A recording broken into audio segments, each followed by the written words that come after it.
സർഗകേരളി ചാനലിലേക്ക് സ്വാഗതം. ഇന്ന് വിജയശാന്തൻ കോമളപുരത്തിന്റെ ഒരു പ്രളയകാലത്ത് എന്ന കഥയുടെ 4-ാം ഭാഗം കേൾക്കാം. അവതരണം ഗായത്രി ജഗദീശൻ. ഞായറാഴ്ച ആണെങ്കിലും റോഡിൽ നല്ല തിരക്ക്, ഇടയ്ക്കിടയ്ക്ക് ബ്ലോക്കും. ഞാനും അപ്പുണ്ണിയും 10 മണിയോടുകൂടി വീട്ടിൽ നിന്നും ഇറങ്ങിയതാണ്. സ്കൂട്ടർ ഓടിച്ചത് അപ്പുണ്ണിയാണ്. ബ്ലോക്കിൽ പെട്ട് കിടക്കുന്ന വാഹനങ്ങളെ ഒരു മജീഷ്യനെ പോലെ ഓവർടേക്ക് ചെയ്തു പോകുന്നത് കണ്ടാൽ അത്ഭുതപ്പെട്ടു പോകും. അല്പം വിടവ് കിട്ടിയാൽ ആ വിടവിൽ കൂടി സ്കൂട്ടർ ഓടിച്ചു പോകാൻ ഒരു പ്രത്യേക വിരുതുണ്ട്. അപ്പുണ്ണിയെ കൊണ്ടേ അതിന് കഴിയൂ. വാഹന ഉടമകളുടെ അനാവശ്യമായ ധൃതിയാണ് ബ്ലോക്കിന്റെ നീളം കൂടാൻ കാരണം. 2 ദിശകളിൽ നിന്നും വാഹനങ്ങൾ വരുമ്പോൾ അവയ്ക്കിടയിൽ കാണപ്പെടുന്ന വിടവിൽ ചിലർ വാഹനം ഓടിച്ചു കയറ്റും. അതോടുകൂടി ഒരു വാഹനത്തിനും നീങ്ങാൻ പറ്റാത്ത അവസ്ഥ. 2-3 നിമിഷം കൊണ്ട് തന്നെ 2 ഭാഗത്തും വാഹനങ്ങളുടെ നീണ്ട നിര പ്രത്യക്ഷമാകും. പിന്നെ ഹോണടിയുടെ ബഹളമാകും. ഹോണടിച്ചതുകൊണ്ട് എന്തു പ്രയോജനം? ഫ്രണ്ടിൽ കിടക്കുന്ന വാഹനം ചലിക്കേണ്ടേ? അത് ചലിക്കണമെങ്കിൽ ഇടയ്ക്ക് കയറ്റിക്കൊണ്ട് വന്നിരിക്കുന്ന വാഹനം മാറ്റണം. ആ വാഹനം മാറ്റുമ്പോഴേക്കും വേറൊന്ന് അവിടെ സ്ഥാനം പിടിക്കും. അങ്ങനെ ഓരോ ബ്ലോക്കുകളും മണിക്കൂറുകൾ നീണ്ടു നിൽക്കും. എല്ലാവർക്കും ധൃതിയാണ്. പിന്നാലെ വരുന്നവർക്ക് മുന്നിലെ വാഹനത്തെ ഓവർടേക്ക് ചെയ്യണം. മുന്നേ പോകുന്നവർ സൈഡ് ഒതുക്കി കൊടുക്കുകയുമില്ല, കയറി പോകാൻ അനുവദിക്കുകയുമില്ല. എല്ലാവർക്കും തിരക്കാണ്, മരണപ്പാച്ചിലാണ്. എന്നാൽ ഇവർ എവിടെയെങ്കിലും ഏതെങ്കിലും കാര്യത്തിന് സമയത്ത് എത്തുമോ? ഒരിക്കലുമില്ല. നമ്മുടെ സർക്കാർ ഓഫീസുകൾ മാത്രം പരിശോധിച്ചാൽ മതി. 10 മണിക്ക് മുമ്പായി എത്തുന്നവർ വിരലിൽ എണ്ണാൻ പോലും കാണില്ല.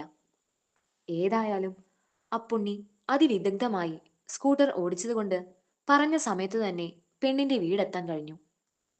ഞങ്ങളെ കാത്ത് മമ്മദിക്ക വീട്ടുപടിക്കൽ കാത്തു നിൽപ്പുണ്ടായിരുന്നു. മമ്മദിക്ക ഞങ്ങളെ കൂട്ടി പെണ്ണിന്റെ വീട്ടിലേക്ക് കയറി. കുശല സംഭാഷണത്തിനിടയിൽ ചായയും നട്ട്സ് പൊരിച്ചതും ബിസ്ക്കറ്റും കൊണ്ടുവന്ന് തന്നു. ചായ മാത്രം കുടിച്ചിട്ട് ഞാനും അപ്പുണ്ണിയും വേഗം ഇറങ്ങി. പോരുന്ന വഴി അപ്പുണ്ണി ചോദിച്ചു, എടാ നാഥാ, പെണ്ണിനെ പിടിച്ചോ? തരക്കേടില്ല. അവരോട് എന്തു പറയണം? അമ്മ പോയി കാണട്ടെ. അമ്മയ്ക്ക് ഇഷ്ടപ്പെട്ടാൽ ഓക്കെ. ശരി, ഞാൻ മമ്മദിക്കായോട് വിളിച്ചു പറഞ്ഞേക്കാം. എന്നെ വീട്ടുപടിക്കൽ ഇറക്കിയിട്ട് അവൻ എവിടേക്കോ പോയി.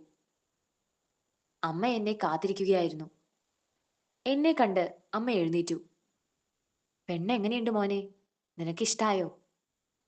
അമ്മ പോയി കാണ്. അമ്മയ്ക്ക് ഇഷ്ടമായാൽ ആലോചിക്കാം.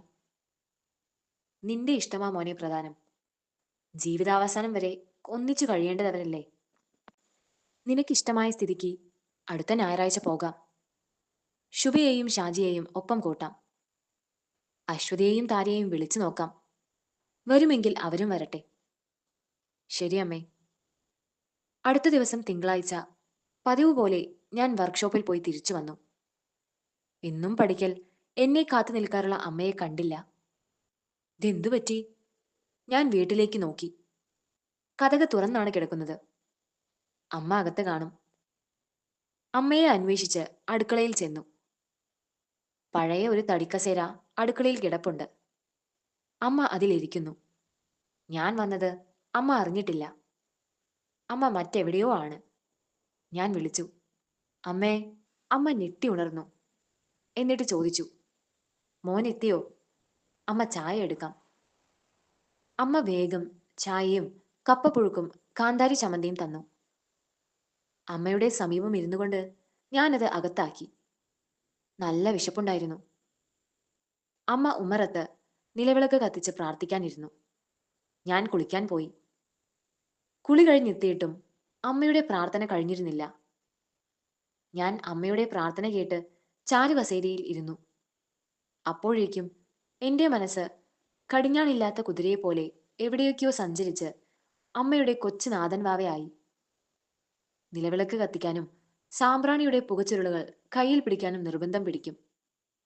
അവസാനം അമ്മയുടെ കൈക്കുള്ളിലായി എന്റെ കുഞ്ഞിക്കൈ വച്ചുകൊണ്ട് നിലവിളക്ക് കത്തിക്കും. ചന്ദനത്തിരിയും കത്തിച്ചു വെക്കും. അമ്മയോടൊപ്പം ദീപത്തെ നമസ്കരിക്കും. അമ്മ പ്രാർത്ഥന ചൊല്ലുമ്പോൾ പ്രാർത്ഥനാ പുസ്തകം എന്റെ മടിയിൽ വയ്ക്കാൻ നിർബന്ധം പിടിക്കും. അമ്മയ്ക്ക് പ്രാർത്ഥനകളെല്ലാം മനപ്പാടമാണെങ്കിലും പുസ്തകം നിവർത്തി വച്ചിരിക്കും. ശ്രദ്ധ മാറിയാൽ പ്രാർത്ഥന ചൊല്ലുന്നത് തെറ്റാതിരിക്കുന്നതിനാണെന്ന് ചേച്ചിമാർ പറഞ്ഞറിയാം. പ്രാർത്ഥന ചൊല്ലി കഴിയുമ്പോൾ ക്ഷമാപണത്തോടെ എല്ലാവരും ദീപത്തിന്റെ മുമ്പിൽ കുമ്പിടും. അമ്മ നിലവിളക്ക് ഊതിക്കെടുത്താറില്ല. നിലവിളക്കിന്റെ ചുവട്ടിൽ വച്ചിരിക്കുന്ന പുഷ്പം കൊണ്ടാണ് കെടുത്തുക. ഞാൻ ചിലപ്പോഴൊക്കെ ഊതിക്കെടുത്താൻ നോക്കിയാൽ അമ്മ വിലക്കും. ഊതിക്കെടുത്തുന്നത് ദോഷമാണെന്ന് പറയും. അമ്മയുടെ പ്രാർത്ഥന കഴിഞ്ഞൂന്ന് തോന്നുന്നു. ഞാൻ നോക്കുമ്പോൾ അമ്മ കുമ്പിടുന്നതാണ് കണ്ടത്. ഞാനും ദീപത്തെ നമസ്കരിച്ചു. പതിവ് പോലെ ദീപം കെടുത്തിയിട്ട് നിലവിളക്ക് അകത്തു കൊണ്ടുപോയി വെച്ചു. എന്നിട്ട് അടുക്കളയിലേക്ക് പോയി. ഞാൻ പിന്നാലെ ചെന്നു. എന്നിട്ട് ഒറ്റ ചോദ്യം: അമ്മേ, അമ്മയ്ക്കെന്താ ഒരു ആലോചന? ഒന്നുമില്ല മോനെ, വെറുതെ ഓരോന്നോർത്തു. അമ്മയ്ക്ക് എന്തോ പ്രയാസമുള്ളതുപോലെ. ചേച്ചിമാർ ആരെങ്കിലും വന്നോ? ഇല്ല മോനെ, ആരും വന്നില്ല. നിന്റെ ചേച്ചിമാർ ഉടനെ ഒന്നും വരുമെന്ന് തോന്നുന്നില്ല. അമ്മയുടെ മറുപടി അക്ഷരാർത്ഥത്തിൽ എന്നിൽ ഞെട്ടലുളവാക്കിയെങ്കിലും അതൊന്നും പുറത്ത് പ്രകടിപ്പിക്കാതെ ഞാൻ ചോദിച്ചു: അതെന്താ അമ്മേ അങ്ങനെ പറഞ്ഞത്? ഷാജി മാമൻ രണ്ടാളെയും വിളിച്ചിരുന്നു, പെണ്ണു കാണാൻ പോകുന്നതിന് ക്ഷണിക്കാൻ. അവർ രണ്ടാളും വരുന്നില്ല. നിങ്ങളൊക്കെ പോയാൽ മതിയെന്ന് പറഞ്ഞത്രേ. ഓ, അതാണോ കാര്യം? ചേച്ചിമാർക്ക് താല്പര്യമില്ലെങ്കിൽ വരേണ്ട, പ്രശ്നം തീർന്നില്ലേ? കേട്ടപ്പോൾ വല്ലാതെ നൊന്തു മോനെ. നിന്റെ ചേച്ചിമാരല്ലേ എല്ലാത്തിനും മുൻപന്തിയിൽ കാണേണ്ടവർ. അമ്മ അതൊന്നും ഓർത്ത് വിഷമിക്കേണ്ട. ചേച്ചിമാർ വളരെ മാറിയിരിക്കുന്നു. സാരമില്ല അമ്മേ. എന്നാലും അവരുടെ ഒരേ ഒരു കുഞ്ഞാങ്ങളെയല്ലേ. അമ്മേ, ചേച്ചിമാർ അകന്നു നിൽക്കാൻ തീരുമാനിച്ചത് വെറുതെയല്ല. എന്തെങ്കിലും തരേണ്ടി വരുമെന്ന് പേടിച്ചിട്ടാ.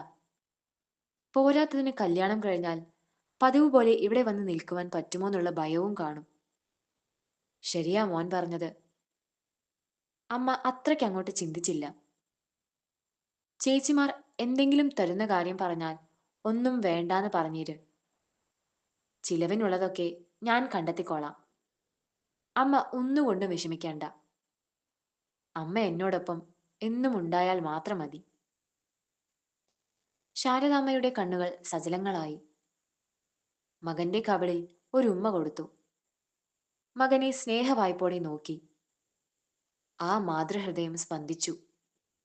മോനെ, നീയാണെന്റെ പൊന്നിൻ കുടം, അമ്മയുടെ ചക്കരവാവ, അമ്മയുടെ ജീവന്റെ ജീവൻ. ഈ കഥയുടെ അടുത്ത ഭാഗവുമായി വീണ്ടും കാണാം. നന്ദി, നമസ്കാരം.